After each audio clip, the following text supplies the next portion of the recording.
ভুলে অথবা ইচ্ছায় স্ত্রীর দুধ পান করে ফেললে কি স্ত্রী তালাক হয়ে যাবে?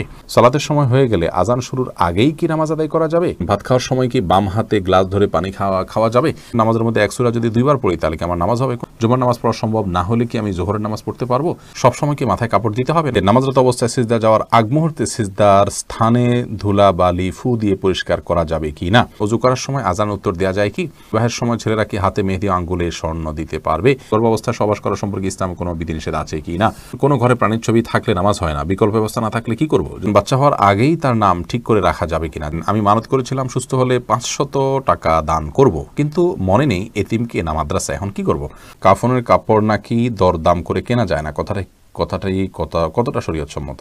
আমি একজন গৃহিণী, প্রতিদিন সংসারের অনেক কাজ করা হয়, এই কাজ করে কিভাবে সওয়াব অর্জন করতে পারবো? মানে সংসারের কাজকে কিভাবে ইবাদতে রূপান্তরিত করতে পারি? বিলম্ব না করে চলুন আমরা আপনাদের প্রশ্ন উত্তর দেওয়ার পালায়। শরীফুল ইসলাম, আপনি আমাদের ইউটিউব চ্যানেলে প্রশ্ন করেছেন কাফনের কাপড় নাকি দরদাম করে কেনা যায় না, কতটা শরীয়তসম্মত? এই মাসালা হয়তো কোনো কাফনের কাপড়ের ব্যবসায়ী তার সুবিধার জন্য আবিষ্কার করছে কিনা, আল্লাহু আলাম।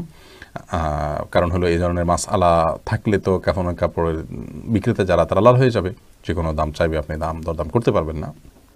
মূলত এরকম কোনো কথা কোনো দেশে বলা হয়নি। অন্য 10টি জিনিসের মতো কাফনের কাপড়ও আপনি দরদাম করে কিনতে পারবেন, কোনো অসুবিধা নেই।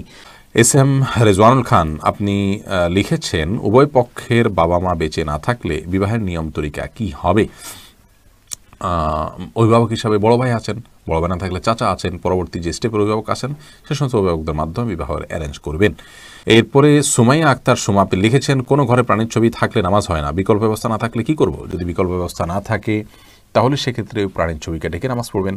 আর নামাজ হয় না বিষয়টা সেরকম না, ওই জায়গায় নামাজ পড়লে মাকরুহ হবে। বিশেষ করে যদি আপনার সলাতে সিজদার জায়গায় থাকে, সামনে থাকে, তাহলে সেক্ষেত্রে সেটা তো দৃশ্যত তাকে সিজদা করছেন এরকম আপনার মনেও আসতে পারে, বা দেখলে সেরকম দেখা যেতে পারে। এই জন্য এটা সরিয়ে নেবেন বা উপর করে রাখবেন। এভাবে বিভিন্নভাবে আপনি চেষ্টা করবেন। তাতেও যদি কোনো এরকমও যদি কোনো উপায় না থাকে তাহলে আপনি ওখানে সালাত আদায় করে যে নামাজ হবে না, বিষয়টা সেরকম না, মাকরুহ হবে, অপছন্দনীয় হবে। এরপর এমডি মাহমুদ হাসান, আপনি লিখেছেন নামাজরত অবস্থায় সিজদা যাওয়ার আগ মুহূর্তে সিজদার স্থানে ধুলা বালি ফু দিয়ে পরিষ্কার করা যাবে কি না? একান্ত প্রয়োজন না হলে এটি করবেন না, এবং এটি করতে গিয়ে অনেক সময় আমলে কাসির হয়ে যায়, অর্থাৎ আপনি এত বেশি ফু দিচ্ছেন। অনেককে দেখা যায় যে সিজদা যেতে গিয়ে এত বেশি ফুটা দিচ্ছেন আশেপাশে, তিনি আমলে কাসির করে ফেলছেন, অর্থাৎ তাকে একজন দর্শক দেখে নামাজে আসেন নাকি এমনিতে তিনি জায়গা পরিষ্কার করছেন, এটা সন্দেহের মধ্যে পড়ে যায়। এত বেশি যদি তার নামাজের অবস্থা থেকে, হাইয়াত থেকে তিনি সরে যান, তাহলে সেক্ষেত্রে তার নামাজ কিন্তু বিশুদ্ধ হবে না এবং নামাজ নষ্ট হয়ে যাবে। আর যদি এত বেশি তিনি নড়াচড়া না করেন, বরং খুব আলতোভাবে ফু দিয়ে জায়গা পরিবর্তন করেন, পরিষ্কার করেন, তাহলে সেটা জায়েজ হবে। যদি এত ধুলাবালি হয় যে নিঃশ্বাসের সাথে তার নাকে ঢুকবে, তিনি ক্ষতিগ্রস্ত হবেন, অসুস্থ হবেন, এরকম আশঙ্কা থাকে, তাহলে এটি করা যেতে পারে। হাত দিয়ে একটু সরা দিলেন বা আপনি নাক দিয়ে ফু দিলেন, এটি জায়েজ আছে। কিন্তু একান্ত যদি জরুরি না হয়, তাহলে শুধুমাত্র সূচিবায়ের কারণে বা অতি শৌখিনতার কারণে এমনটি করা সালাতের যে সৌন্দর্য সেটাকে নষ্ট করে দেয়। আয়েশা সিদ্দিকা রিনি আইডি থেকে লিখেছেন, আমি মানত করেছিলাম সুস্থ হলে 500 টাকা দান করব, কিন্তু মনে নেই এতিমকে না মাদ্রাসা, এখন কি করব? আপনি যে কোনো দানের খাতে আপনি দান করলে আদায় হয়ে যাবে ইনশাআল্লাহ বিদিনিল্লাহ।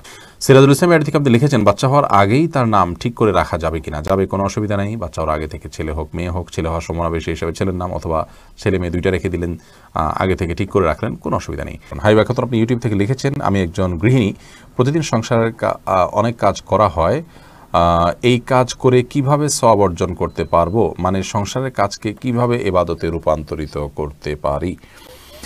দেখুন, একজন গৃহিণী তার সাংসারিক কাজকে ইবাদতে রূপান্তর করবার জন্য তার প্রথম কাজ হলো প্রত্যেকের হক যথাযথভাবে আদায় করা, সন্তানকে সঠিকভাবে লালন পালন করা, আল্লাহর সঙ্গে পরিচিত করানো, আল্লাহর নির্দেশে পরিচালনা করা, তাদেরকে সালাতে শিক্ষা দেওয়া, ইসলামী ভাবধারা শিক্ষা দেওয়া, স্বামীকে তার হকগুলো আদায় করা। নবী সাল্লাল্লাহু আলাইহি ওয়াসাল্লাম বলেছেন, ওই মহিলা সবচেয়ে ভালো, শ্রেষ্ঠ, উত্তম, যাকে দেখে তার স্বামী সন্তুষ্ট থাকেন, দেখলে তার ভালো লাগে।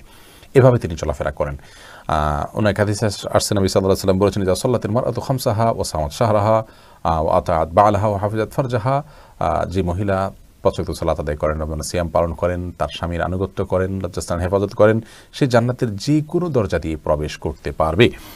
তো এই কাজগুলো করার পাশাপাশি আপনি আপনার যখন গৃহস্থলী কাজ করবেন, তখন আপনি আল্লাহর জিকির করলেন, সব কাজ বিসমিল্লাহ বলে করলেন, এবং নিজের আমলগুলো সব ঠিকঠাক রাখলেন। অহেতুক অনর্থক কাজ, মোবাইল ইত্যাদি, টেলিভিশন ইত্যাদিতে অহেতুক প্রোগ্রাম ইত্যাদি দেখা বা হারাম জিনিসে দেখা থেকে আপনি নিজেকে বিরত রাখলেন, যথাসময় পর্দার মধ্যে থাকলেন, নিজের পবিত্রতা নিজে রক্ষা করার চেষ্টা করেন, ইনশাআল্লাহ বিদিনিল্লাহ এর মাধ্যমে আপনি গৃহিণী হয়েও আল্লাহ তাআলার প্রিয় পাত্র হতে পারেন এবং আপনার গৃহস্থলী কাজগুলোকে এভাবে আপনি পরিণত করতে পারবেন। মোহাম্মদ নাহিদুল ইসলাম আপনি লিখেছেন, অজু করার সময় আজান উত্তর দেওয়া যায় কি? অজু করার ফাঁকে ফাঁকে আপনি যদি পানি অপচয় করা ছাড়া আজানের জবাব দিতে পারেন তো অবশ্যই দিতে পারেন। তবে মোহাম্মদ হাসান আপনি লিখেছেন, গর্ভাবস্থায় সহবাস করা সম্পর্কে ইসলামে কোনো বিধিনিষেধ আছে কি না? না, গর্ভাবস্থায় সহবাস করার পরে ইসলামের কোনো বিধিনিষেধ নাই।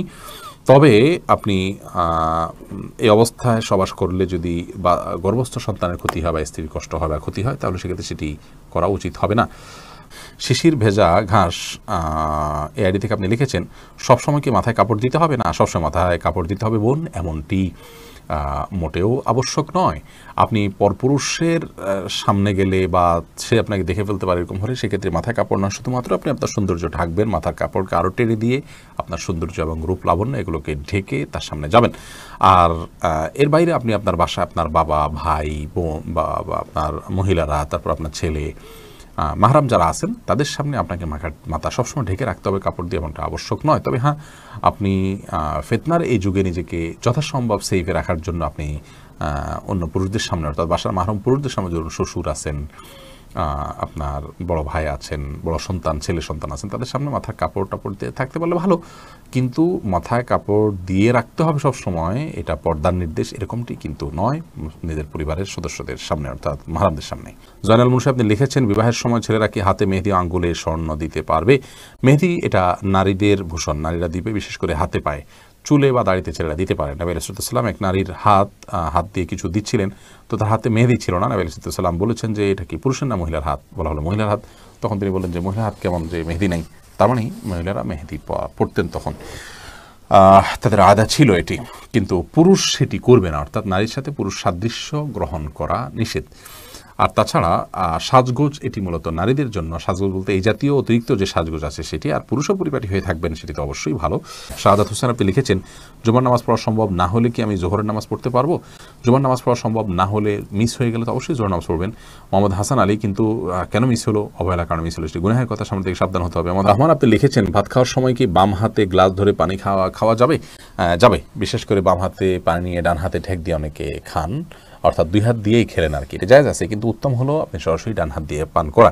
কারণ নবী করিম সাল্লাল্লাহু আলাইহি ওয়াসাল্লাম এক কৃতদাসকে বাম হাতে খেতে দেখে বলেছেন, কুল বিয়ামিনিক, তুমি তোমার ডান হাতে খাও, অকুল বিমায়ালিক, এবং তোমার সামনে থেকে খাও। তো বাম হাতে পান করা এটা সুন্নাহর খেলাফ একটি কাজ, এটি করা উচিত নয়। ডান হাতে যথাসম্ভব পান করা উচিত, কিন্তু ডান হাতে আমাদের খাবার লেগে থাকে, বিশেষ করে আমরা যারা এই সাবকন্টিনেন্টে থাকি, আমাদের খাবারগুলো এরকম যে ভাত তরকারি ঝোল টোল দিয়ে খেতে গেলে আমাদের হাত মেখে যায়, গ্লাসে ধরলে নষ্ট হয়ে যায়, সেখানে আমরা আঙুল চেটে খেয়ে তারপরে ধরতে পারি, সেটা আমাদের জন্য অধিকতর সুন্নাহর নিকটবর্তী এবং ভালো।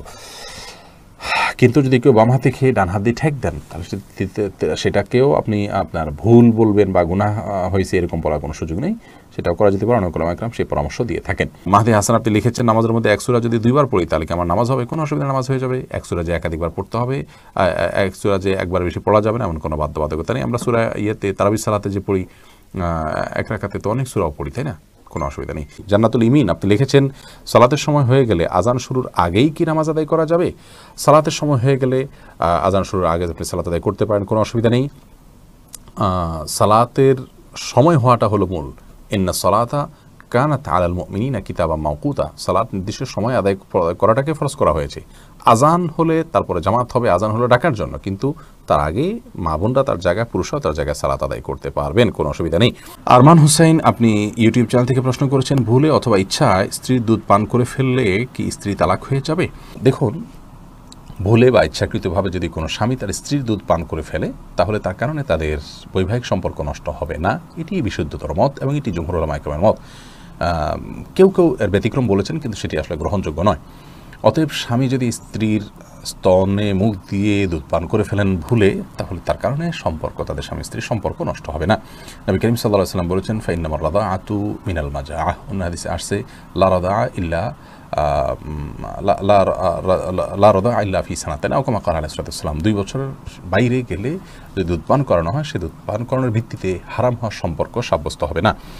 এবং এ বিষয়ে দুরুল মুখতারের মধ্যেও স্পষ্ট ফতোয়া রয়েছে, এবং প্রয়োজন ছাড়া আপনার প্রয়োজন ছাড়া আপনার একজন মানুষ অহেতুক কর্মকাণ্ড থেকে যথাসম্ভব, বিশেষ করে যেখানে নানা রকমের রিস্ক আছে, নানা রকমের আপনার সুবিধা অসুবিধার দিক সেখানে চলে আসতে পারে, এই ধরনের বিষয়ে মানুষ যথেষ্ট সাবধান এবং সচেতন হতে হবে। স্ত্রীর দুধ যদি অনিচ্ছাকৃতভাবে কারোর মুখে চলে যায় এবং সে পান করে ফেলে, তাহলে সেটা মানে ইচ্ছাকৃত যদি কেউ করে তাহলে সেটা নাজায়েজ হবে, গুনাহের কথা হবে। যদিও কোনো কোনো রকম জায়েজ বলেছেন, কিন্তু নাজায়েজ এবং গুনাহ হবে, এই মতটি অধিকতর শক্তিশালী। সাবির আহমেদ আপনি আইডি থেকে লিখেছেন, মসজিদে না গিয়ে নিয়মিত নিজের ওয়াইফের সাথে ঘরে জামাতে নামাজ আদায় করা কি সঠিক হবে? মোটেও সঠিক হবে না ভাই সাব্বির। কারণ হলো আমাদেরকে আল্লাহ রাব্বুল আলামিন যে দিন দিয়েছেন, এই দিনে 5 ওয়াক্ত সালাত হলো সবচেয়ে গুরুত্বপূর্ণ আমল। আর এই 5 ওয়াক্ত সালাত পুরুষদের জন্য মসজিদে গিয়ে সালাত আদায় করার নির্দেশনা আমাদেরকে দেওয়া হয়েছে। নবী সাল্লাল্লাহু আলাইহি ওয়াসাল্লাম বলেছেন 3 ব্যক্তি যাদের ব্যাপারে আল্লাহ রাব্বুল আলামিন নিজে জামিন এবং জিম্মাদার হয়ে যান, তাদের মধ্যে এক ব্যক্তি হলেন ওই ব্যক্তি যে মসজিদে যাতায়াত করে সালাত আদায় করার জন্য। অন্য এক হাদিসে নবী আলাইহিস সালাম বলেছেন, আলা আদুল্লুকুম আলা মা ইয়ামহুল্লাহু বিল খাতায়া ওয়া ইয়ারফাউ বিহিদ দারাজাত, আমি তোমাদেরকে এমন আমলের কথা বলে দিব না যে আমলের কারণে আল্লাহ তাআলা তোমাদের মর্যাদা বৃদ্ধি করবেন এবং তোমাদের ভুল ত্রুটি এগুলোকে মাফ করে দিবেন। সেই প্রশ্নের পর সাহাবীরা বলেছিল, অবশ্যই বনি রাসূলুল্লাহ। তখন নবী সাল্লাল্লাহু আলাইহি ওয়াসাল্লাম যে আমলগুলোর কথা বলেছেন, তার মধ্যে একটা আমল হলো মসজিদে যে ঘন ঘন যায়। তো মসজিদে যাওয়া, মসজিদে গিয়ে সালাত আদায় করার জন্য নির্দেশ আমাদেরকে দেওয়া হয়েছে। আর জামাতের আয়োজনটা মসজিদে হবে পুরুষদের জন্য, এতেই জামাতের যে উদ্দেশ্য সেটা সাধিত হবে। বাসায় আপনি যদি আপনার স্ত্রীকে নিয়ে জামাত নিয়মিত করেন, অথচ আপনার হাতের নাগালে আশেপাশে মসজিদ থাকে, তাহলে আপনার এই কাজটি উচিত হবে না, সঠিক হবে না। জামাতের সাথে সালাত আদায়ের যে নির্দেশ, সেই নির্দেশটা পালন হবে না। হ্যাঁ, আপনি জামাত আদায়ের সওয়াবটা পেলেন শুধুমাত্র।